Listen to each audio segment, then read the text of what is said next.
Student, धारा विद्युत अध्याय का एक और महत्वपूर्ण टॉपिक है मीटर सेतु। मीटर सेतु आपके परीक्षा में पूछे जाएंगे, या तो मीटर सेतु का नामांकित चित्र, सिद्धांत वगैरह पूछा जा सकता है, या तो मीटर सेतु पे संबंधित कोई न्यूमेरिकल आपसे पूछा जाएगा।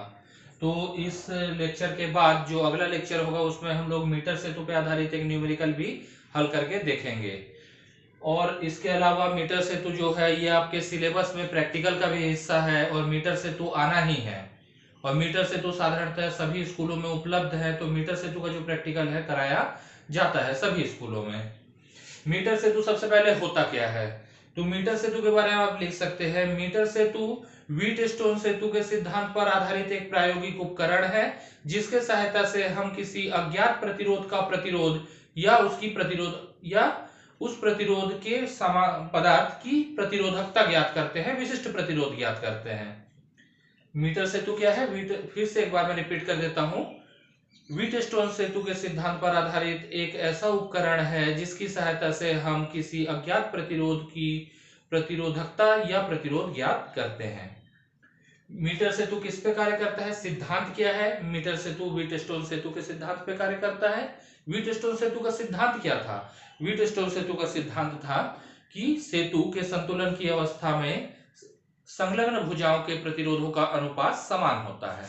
मतलब अगर हमारा Ig बराबर 0 है, संतुलन की अवस्था में है हमारा सेतु, तो संलग्न भुजाओं का अनुपात मतलब P बटा Q बराबर हो जाएगा R बटा S। मीटर सेतु का संरचना कैसे होता है, तो संरचना देख लेते हैं। यहां पर देखिए दो धातु की पट्टियां लगी हैं L आकार की, उल्टे L आकार की हैं ये।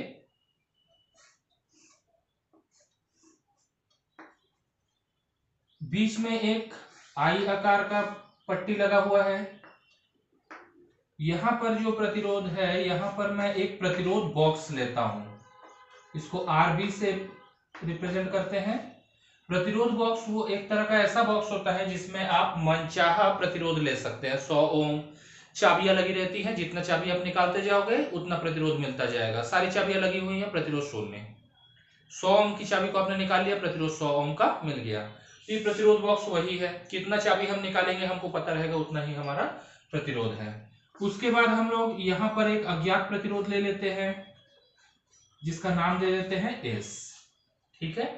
और यहाँ पर देखिए ये जो पट्टी है, यहाँ पर एक 100 सेंटीमीटर यानी 1 मीटर लंबा एक स्केल रखा रहेगा और उसके ऊपर एक धातु की तार रहती है। तो ये जो स्केल है ये 1 मीटर लंबा है, इसीलिए हम लोग इस उपकरण को मीटर सेतु कहते हैं, 1 मीटर से मीटर सेतु, ठीक है। अब प्रतिरोध R और प्रतिरोध S के बीच में से एक कनेक्शन बाहर निकालते हैं और एक धारामापी G लगा देते हैं, और धारामापी G से के साथ एक जॉकी लगा हुआ होगा। जॉकी क्या होता है, एक धातु का पेन होता है, उसके सामने धातु की टिप होती है चपटा सा, और पीछे से तार लगा रहता है, और उस जॉकी को हम इस तार के ऊपर आगे पीछे चलाते रहते हैं। मान लेते हैं कि यहाँ पर इस बिंदु पर हमको संतुलन का अवस्था मिल जा रहा है, मतलब Ig बराबर 0 है, धारामापी में बहने वाला विद्युत धारा क्या होगा, 0। तो यहां से लेके यहां तक का जो दूरी है वो कितना हो जाएगा, L।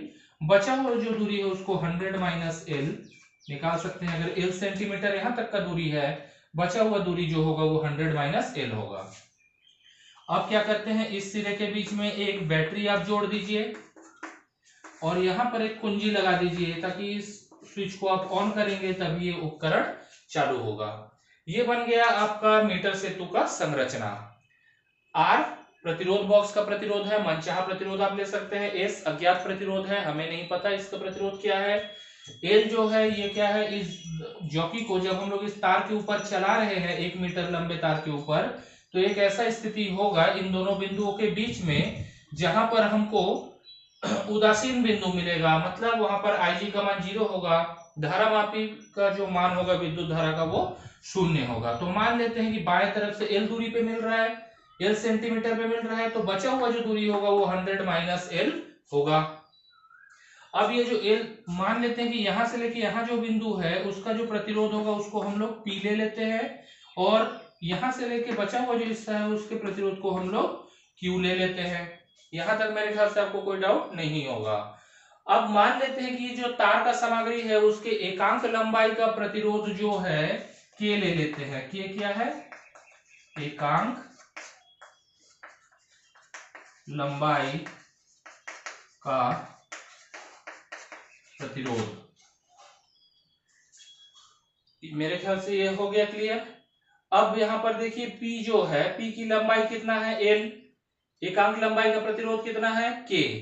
तो P जो है प्रतिरोध वो कितने के बराबर हो जाएगा? लंबाई गुणित एकांक लंबाई का प्रतिरोध। इसी प्रकार Q का मान जो होगा 100 माइनस L गुणित एकांक लंबाई का प्रतिरोध बराबर R बटे S।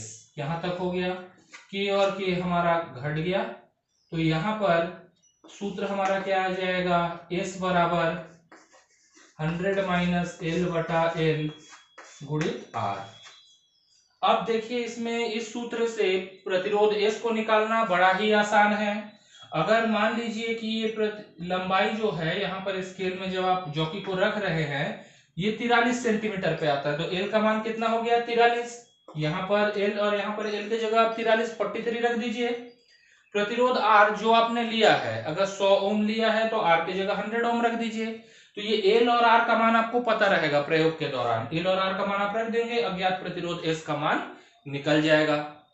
एक और चीज है कि आपको प्रतिरोधकता भी ज्ञात करनी है। तो प्रतिरोधकता का जो सूत्र होता है, प्रतिरोध बराबर होता है प्रतिरोधकता गुणित अनुप्रस्थ काट का क्षेत्र, लंबाई बटे अनुप्रस्थ काट का क्षेत्रफल। तो रो बराबर हमारा क्या आ जाएगा? S गुणित A बटे L। तो S गुणित आ जाएगा पाई R स्क्वायर बटा L, या L डैश ले लेते हैं यहाँ पर लंबाई को।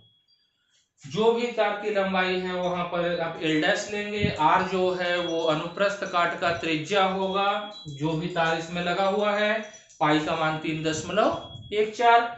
S का मान आप निकाल चुके होंगे, तो यहाँ रखेंगे तो प्रतिरोधकता भी निकल जाएगा।